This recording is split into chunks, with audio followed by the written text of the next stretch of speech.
How do you feel when you have a meeting in the office and it's that terrible boss that nobody likes? Before he even says good morning, he just looks at everyone, this, and says, "Let me tell you three things. I am not happy with the way this office is running."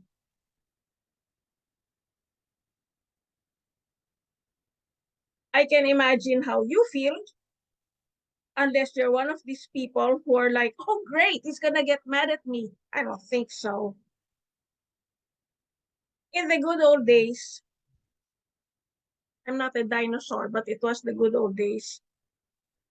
Every time we had a meeting, we knew that someone was going to get fried to a crisp.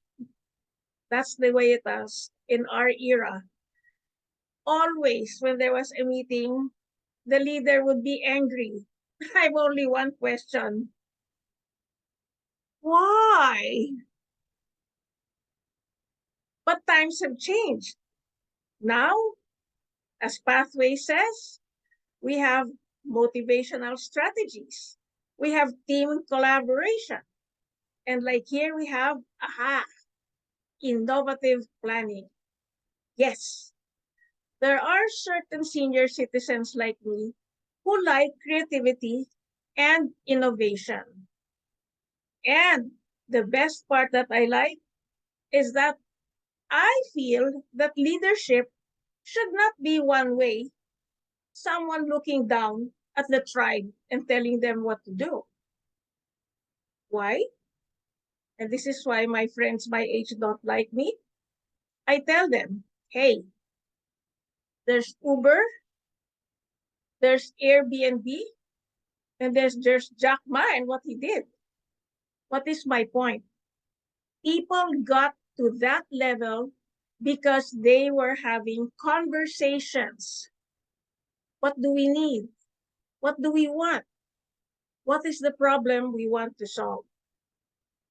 And that to me is the most loving and filled with empathy leadership where we are asked. And that's why it is called conversational leadership. Feel free to raise your one hand. And I hope you're all in gallery view by now. Are we all on gallery? Oh, great. So we see everybody, right? How do you feel when during a meeting, a boss looks at you and says, "What do you think, Livia? What do you think, Suzanne? Oh, Frank, we want to know what you think too."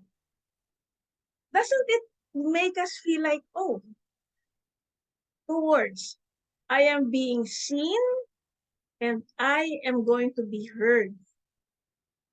And I feel if you have to forget everything I said by the time I finish this speech project, the best gift you can give to anyone, whether it's at work, whether it's in romance, whether it's for your mother-in-law, is to make the other person feel and believe that they are being seen and heard, that they matter, that you care about their sentiments. Now, I had someone my age say, "Huh? He belongs to the old dinosaur tribe." He says, "But if I listen to everybody, everyone's going to be flustered because everyone wants an opinion and I have to follow all of them." I said, conversational leadership doesn't mean you will follow what they want. What are the two words? To make them feel and believe that they are seen and heard. It even works for kids. The reason kids have tantrums is they want to be, here we go now, seen and heard. So I learned that early in life where I tell the kid, "I see ya, I hear ya. If you stop crying, I will hear what you want. But if you keep crying, I don't want to hear the crying. So you decide, stop crying and you tell me you want something, or you keep crying and I'll ignore you. Now, why am I talking about children? Same thing. After all, adults are just children that got older. The child didn't go away, it's still inside. Now, remember, what is important in conversational leadership is a formula we all heard of by now in Toastmasters. 55% of what you say comes from your body language. Like, will you believe me? I say, I am so delighted to be sharing with you some education today. See how happy I am to share? Hello, hello. Right? And then next is the vocal variety. Because if I just talk in one tone and I'm going to tell you that people want to be seen and heard, I don't think you're going to like me. Amen.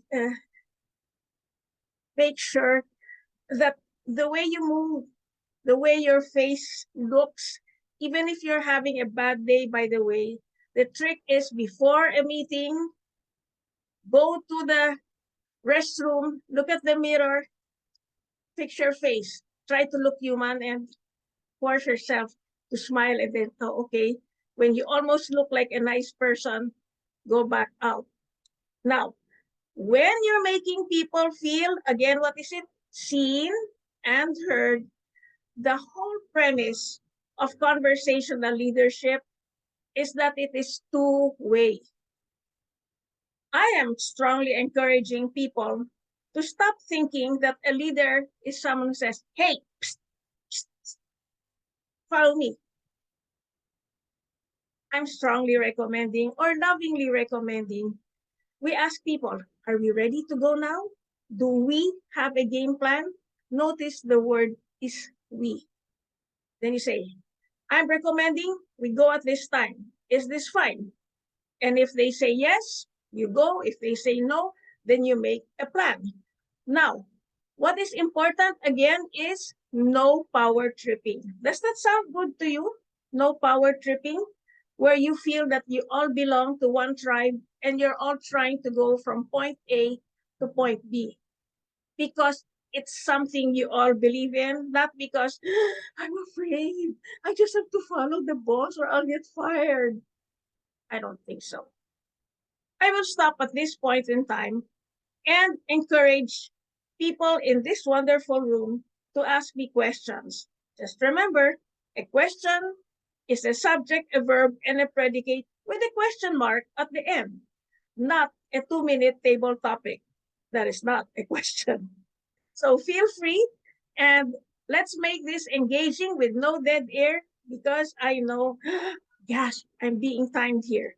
So who is the first person who can think of any question? It doesn't have to be intellectual. Just make it practical for day-to-day living. Yes, Frank. Thank you, Vivien. You told us or telling us about conversational leadership and making the colleagues or possibly employees or people that you have to lead be seen and heard. And this I understood. But within this leadership style, how do you convey objectives and how do you actually not only ask for the feelings of your team members, but get them to do what needs to be done, in your opinion? All right. Purely my opinion, I have come to the conclusion that most people don't like to be told what to do. So I learned to use kiddie stuff. I do storytelling. For adults, it's called case studies. You go to MBA and they charge you an arm and a leg so much money for case studies. Hello, ask any mom in the supermarket. That's called storytelling. You know, this child, he didn't like to eat vegetables. He didn't grow. He was already in college and he was still this small. So I think, should we eat, notice the questioning, should we eat vegetables if we want to grow? There, Frank. when you want them to do something because it's going to do something, what you do is you set them up and then ask them for their opinion, because they will at that point in time feel that they're being seen and heard. And then they feel brilliant because you ask them for a solution. When the truth is, you set them up to give that solution. But it also increases their brain muscle. So that's my answer to you. Does that work, Frank, where they feel empowered? Thank you. Yes, who Thank you, has a Vivien. question? Thank you, Frank. Yes, Miguel.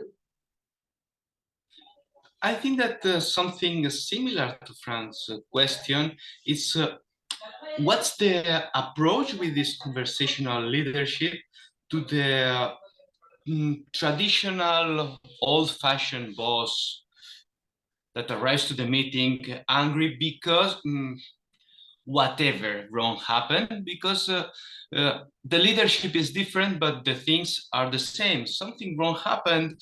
Maybe your product is not as good as we wanted. Maybe it has some problems. So therefore, your direct question would be, what do you want me to address? Yeah. How would you communicate problems? All right. I will talk about a dream, a vision, or a plan that we had set up at some point in time.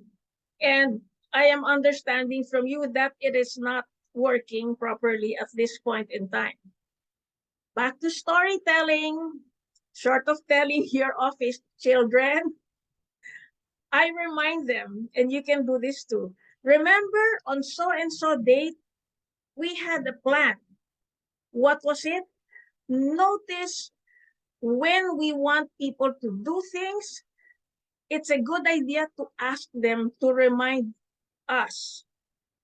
Remember, instead of telling them, let me remind you. Notice this finger, it's terrible, right? Let me remind you. This is what we're supposed to do. Versus asking. Three things you want to do. One is ask, two is ask, and three is, yes, you know it, ask. Because when they tell you, they feel, Popeye, muscles. They feel empowered, like they know the answers. So my answer to you, Miguel, is to ask them what it was and remind them, today the date is, are we on target? And you see people go, and then you say, what are things we can do? And this is where you can say, how about you come up with three things we can do? There you go. Instead of saying, let me tell you three things, you ask the group, the tribe, how can we come up with three things that we can make plan A, plan B, and plan C? The concept of asking makes people feel more participative and more cooperative, in my opinion. What do you think about that, Miguel?